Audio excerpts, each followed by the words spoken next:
Hello, Montana, and hello, world. Chris Hislop here from the Montana World Affairs Council. This is Connect Montana, where we bring the world to Montana and Montana to the world. After 8 months of pandemic, we're coming to terms with the fact that it has affected virtually every facet of our lives, not the least of which is our economies at all levels. The individual level, families, states, domestic economies, regional, and the global economy are all suffering the shock of this virus. And that effect is deep, far-reaching, and long-lasting. Nevertheless, we're beginning to look beyond and to see what might be coming ahead in a post-pandemic economy. To help us, we've invited 3 guests this week. Yesterday, Bill Fitzgerald from the First Interstate Bank discussed the post-pandemic economies of Montana and the United States. Today, we've got Dr. Jonathan Westrup looking at Europe, and tomorrow, Joanna Shelton will join us to give the global perspective. We're able to bring this series to you because of the generous sponsorship of First Interstate Bank.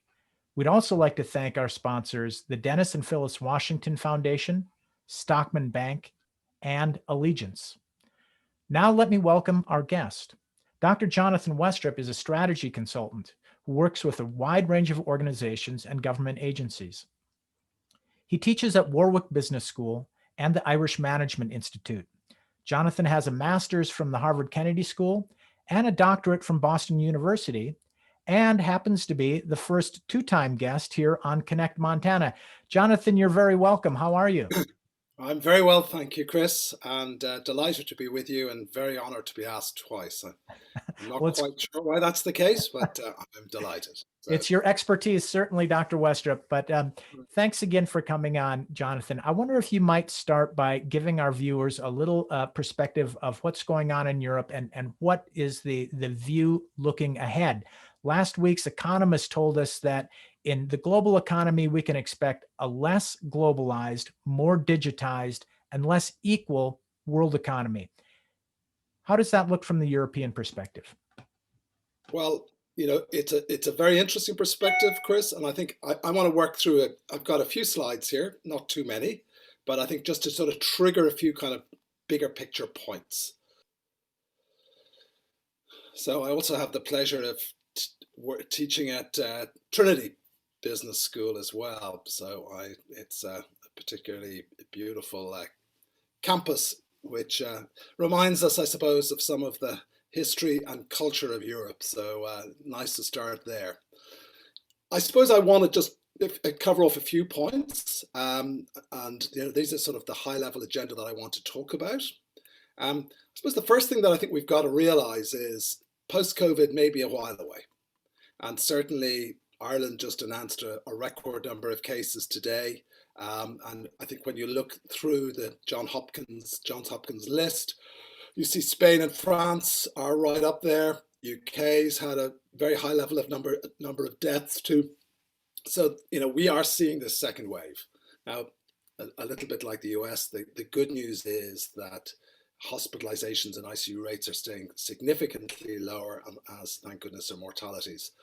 But, you know, that is I think in terms of our economic situation, that is obviously a kind of critical factor that we have to kind of understand as we begin this discussion. So what we're seeing in Europe, very similar, I think, to the States, is this K-shaped economy. So we've got a whole sectors that are thriving, you know, technology, pharmaceuticals, certain types of retail, you know, software in its broadest context. And then we are seeing other sectors that are absolutely struggling. Hospitality, travel, you know, food services, etc. But what's, I suppose, interesting about the European context is that this has got a very geographical division. So where the countries that are seeing the biggest hits are Spain, Italy, Greece, which have these big tourist economies. The economies that are doing much better are the Northern European economies, including Ireland, I'm glad to say. But that really just is, that's effectively due to the way our economies are structured. But this, I think, has got really important kind of longer term consequences in terms of kind of making sense what the recovery is going to look like. So, interestingly, the IMF just came out with their figures over the last 24 hours. And so what you can see is a pretty negative number for the European area, minus 8.3. Now, significantly better than their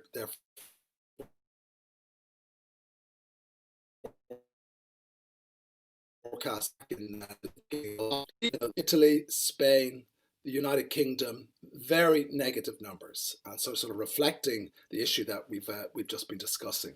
Now they're forecasting quite a bounce back for next year, but clearly, I think right now we'd be concerned that that bounce back is going to be very much, the latter half of 21, unless we see, really something quite dramatic on the vaccine front. And right now that looks not terribly likely.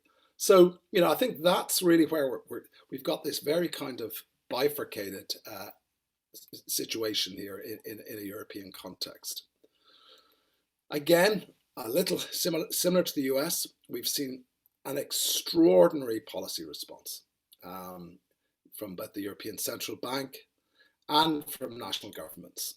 So European Central Bank, again, very similar to the Federal Reserve, we've seen these huge asset purchases since March, and this is happening on a continuous basis. And effectively, this contract where the ECB is saying to national governments, "We're funding you." Okay, so we've got 10-year interest rates. Interesting to see somebody like Portugal, where interest rates in 2013 were 10-year interest rates were about 12%. Today they're virtually zero. I mean, literally down to about 0.19. A country like Ireland, our 10-year bond yields are negative. So we're able to borrow a lot of money. Interestingly, Ireland just had its budget yesterday, borrowing records amount of money, but our debt servicing costs are going to be remarkably low. So that's the sort of contract that I think is really, really important to understand the state of the European economy. And I suppose that the other thing that we're seeing is national governments then are just, really funding people's jobs, they're funding businesses, they're funding pretty well right across the political, right across the economic spectrum. And again, I suppose that's a little bit of a contrast with the US. So I think that's provided a really important kind of economic and political underpinning. I think one really important thing to point out, that one of the impacts of the virus has been to kind of stimulate an agreement at an EU level that has allowed the European Union to be set to borrow for the first time on its own account.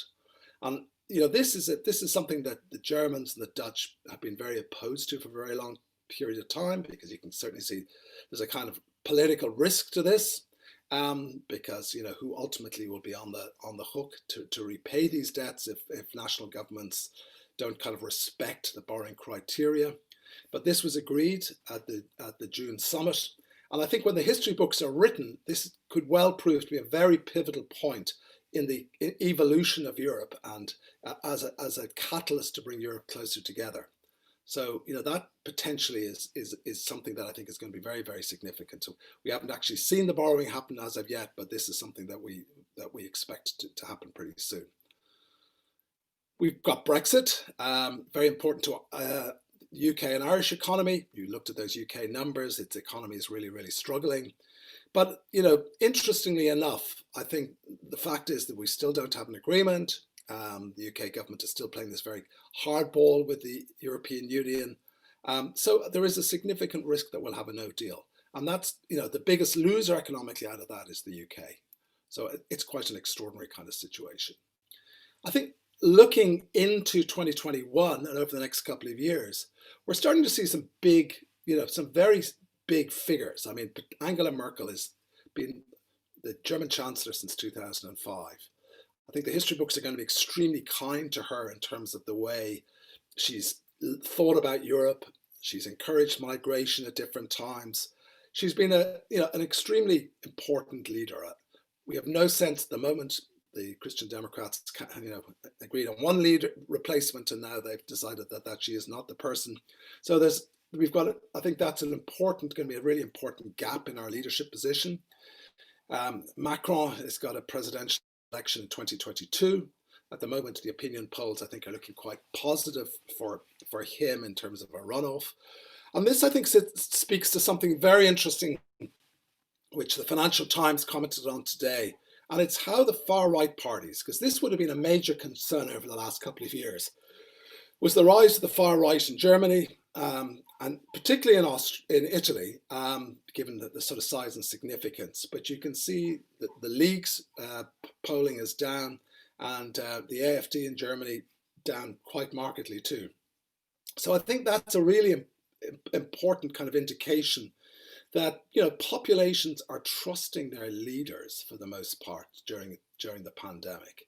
And I think the actions of the ECB and the fiscal stimulus all plays into that. So I think that's really quite significant, because I think that's been a major concern in Europe over the last decade. But I think, looking forward, I think Europe sees itself very much in this kind of geopolitical dilemma that, since the end of the Second War, we have had this very, very close relationship with the United States. And that relationship has evolved pre-Trump, certainly in terms of even the Obama administration looking across the Pacific. But it's obviously been massively accentuated by what's happened over the last, 3.5, nearly 4 years. Trump's disregard for NATO, Trump's disregard for all the kind of traditional alliances in terms of relationships, particularly with people like Merkel, I think has left Europe looking over the next decade and really wondering, how do we play this? So it's not that I think Europe feels any tremendous kin with China, but that relationship, I think, is certainly much more economically significant than it obviously was a few years ago. I think when we look at the kind of spectrum of global business today, Europe is very conscious of the growth of China in every sort of facet of our economic lives. So I think that's really important to kind of think about in terms of how Europe may pivot. I think it's a sense that we may not have a choice, that even with a Biden administration, that the relationship with Europe would obviously be a lot better. But it would still, I think, be a sense that, the tectonic plates have shifted, and they're not going to shift back to the world that we knew over the last 50, 60 years. The kind of accentuation of this has made for very significant economic challenges in terms of how we think about our global supply chains, the whole Huawei affair, even observing what's going on with TikTok. So I think we relied hugely on China in terms of our medical equipment, our PPE during the pandemic. So it's a relationship that's extraordinarily delicate right now, I think. But I think this is something that I think is really occupying European policymakers as we look over the next decade in terms of how do we manage this relationship.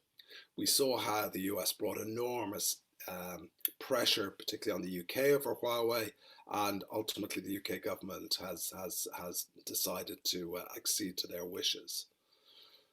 And I think it's this sense of the sort of integration that we're seeing across Eurasia, which is a term that's now kind of entering the language.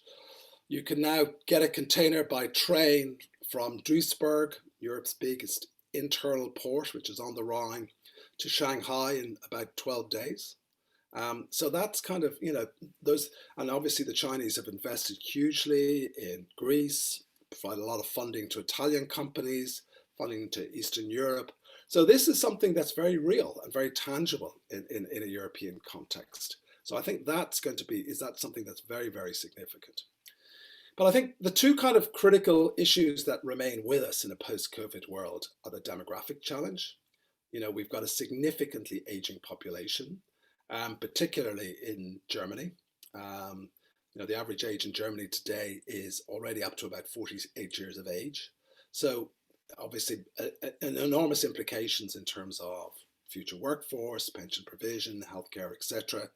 And not alone in that. We're seeing Italy and other European countries too, where we've got a really, really major demographic challenge. So that, I think, is going to be one of the big challenges of the next 20 to 30 years is how we address that. And that's something that I think, that it's happening very, very slowly in terms of sort of political reality of that. And then the European Green New Deal, certainly a lot of funding in terms of the pandemic response is going this way. So I think this is something that we've had a lot of lip service paid towards over the last 5 years, but I think there's a much larger political intent that never waste a good crisis. And I think in terms of European governments now, this is an opportunity. So you look at a city like Paris over the last 6 months, absolutely revolutionized its kind of transportation strategy in terms of encouraging people to bike and walk. And we're seeing this basically right across Europe. So I think this is something that's, we in Ireland, for instance, yesterday we had a budget and we had our first, really serious go at carbon pricing. So I think this is going to be the other really big, opportunity and change in terms of our energy mode. So I think in summary, we're waiting for this post-COVID Europe. I think we're really desperately keen to see it, and but at the moment, I think we really are looking right, into sort of 22, 23 even before we might return to, that terrible cliche new normal. We're still, I think, pretty clear that the shape of the economy is going to take a long time to evolve. We've seen this enormous intervention. And I think that's kind of reinforced Europeans' view in terms of that the state's capacity is really important, and that states that have really done very well in this have really sort of invested in their state infrastructure. Countries that have suffered, like particularly the UK, they haven't, and they're paying a big price for that. I think the EU has emerged as a much more coherent institution, and both in terms of its ability now to fund, and I think the departure of the UK has simplified that. But I think it's still important to realise that the European Union is still very much an emerging polity. It's not, to think it as a sort of super nation state would be a big mistake. And then, that demographic challenge is staying with us. And then I think, finally, the greening of Europe is something is becoming a reality. But the questions will remain about the pace of that. So delighted to answer some questions or points or clarity. So thank you very much. Jonathan, thank you very much. I mean, that was a really intensive view and looking into your crystal ball on what we might expect from a European perspective. I want to quickly just tell our audience, please feel free to chat in any questions to Dr. Westrup you might have regarding his presentation, post-pandemic European economy, and otherwise. I have a question here, Jonathan, from Brigitte Miranda-Freer, our good friend and partner from the Montana World Trade Center. Following up on your Brexit comments, to what extent do you think the pandemic challenges will be exacerbated by Brexit? And what, if anything, will that mean for places like Montana, looking to establish connections with European partners that may be trying to figure out new partnerships in light of the UK's exit from the EU? Yeah, I think that UK relationship is going to remain very complex over the next few years. I think that the politics of Brexit have been very intense. So, I think we would all, the risk of a hard Brexit, it's quite extraordinary that the negotiations are going to the wire. And a hard Brexit means a very different trading relationship, in the immediate term. So, in terms of, and the UK is desperate to do a deal with the US in terms of a free trade agreement. I mean, they really, really need that political win. But the big issue there is food standards. If you look at the UK media, it's all about chlorinated chicken, et cetera, et cetera. So, I do think there's going to be opportunities for states like Montana, but probably much more relevant to have relationships with, smaller states like ours that are a bit more agile, the Danes, the Dutch, that are the Portuguese, where I think they understand the challenges of relative size. And I think you'll find them more agile, quicker, more, and just more kind of interested in that kind of longer term strategic relationship. But Brexit is something very fundamental. We have not seen a country leave the European Union since its foundation, and I think the other fascinating thing, though, is other countries have looked at the experience of the UK, and I think support for the European Union has pushed up markedly in countries like Italy and Greece, which generally have been quite Eurosceptic. So I hope that answers your question, Brigitte. Jonathan, here's another one from one of our participants. Post the US election, how do you think the US goes about repairing and resetting relationships with Europe? What does the US need to do? And do you think Europe will engage or be wary and continue on other geopolitical engagements, assuming change in the status quo? I think assuming change in the status quo, there's going to be one extraordinary sigh of relief right throughout Europe. Maybe with the exceptions of country like Hungary, or Poland, where they have, certainly been much more interested in having a closer relationship with Washington over the last few years, given their own domestic political makeup. So I think, the Biden administration be welcomed with open arms right throughout Europe. I think there'll be this enormous sigh of relief. So I'm not sure that the new administration will have to do anything very radical, except just to see that change. I think it's the commitment to NATO. It's that reassurance I think will be really, really important. I think Europe has got a message that they're going to have to spend more on defense. I mean, I didn't mention Putin, but obviously the sort of state of the Russian economy is obviously a big interest, and Putin's geopolitical maneuvers, in terms of gas supplies, is clearly something that's a strategic risk for Europe. So I think it's just the sense that there will be a partnership again, and there will be a mutuality of interest. But I do think Europe is wise to the fact that the strategic interests of the US are evolving in a way that just does not depend on the personality of Donald Trump. Here's another from a participant. Given the amount of stimulus and assuming a vaccine available mid-2021, why wouldn't the EU economy be fully back to normal in 2022? Could there even be pent-up demand? I think there's pent-up demand, but I suppose it's the shape and structure of the economy. I think making that assumption about the mid-year, I think people would be thrilled to feel that that's kind of a core assumption today. But I think it's really how people will go about their everyday lives and how quickly those sorts of behaviors change. We've seen this dramatic shift in terms of, the digital economy over the last 7 months. Do those behaviors, I think the pendulum will shift back some of the way, but I think we're not going to go back to the sort of structure of the economy that we had pre-pandemic in a complete way. And I think there will be a reluctance to travel. Europeans are used to hopping around with, Ryanair, etc., moving hither and thither. I think there's going to be a reluctance that will, even with a vaccine, that will take a while for those sorts of behaviors to come back. So I would be skeptical that we'll see a normalization in the economy for really, I think we're looking sort of, even with that vaccine situation, I think we're looking a couple of years further ahead. Now, there are a lot of savings, so there will be, pent up demand in all sorts of different ways.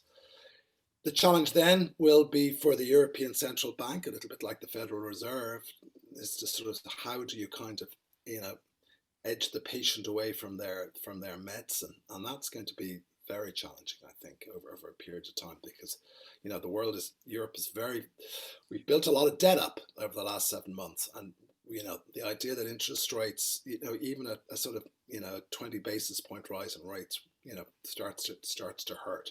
So I think that normalization of interest rates will take a long time, a long time.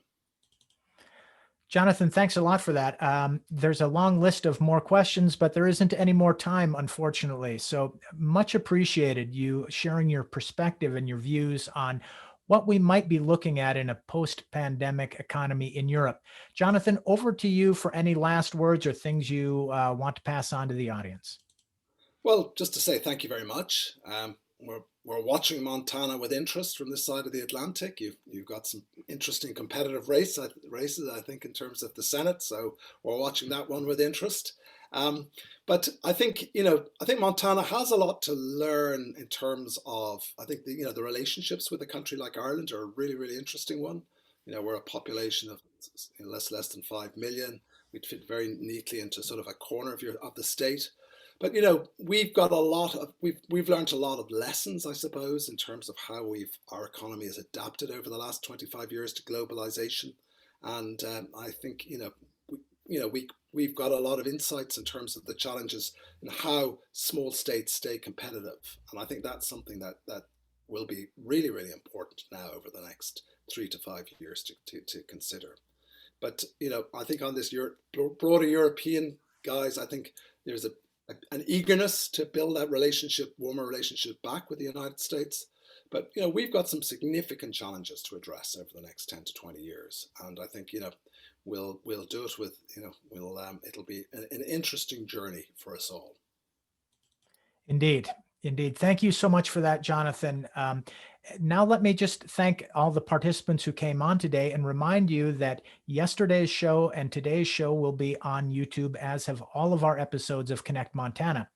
Tomorrow at 7 p.m. Mountain Time, Joanna Shelton, the former deputy at OECD, will be joining us to take a look at the global perspective and the post-pandemic economic and structural changes we might be seeing in the global economy. So if you take all three of these episodes together, you're going to be an expert on post-pandemic economic issues, thanks to our expert guests. And also special thanks to our sponsors at First Interstate Bank and the Dennis and Phyllis Washington Foundation, Stockman Bank, and Allegiance. Thanks again, Dr. Westrup, and to all the participants. Hope to see you again tomorrow evening, 7 p.m. with Joanna Shelton. Until then, goodbye.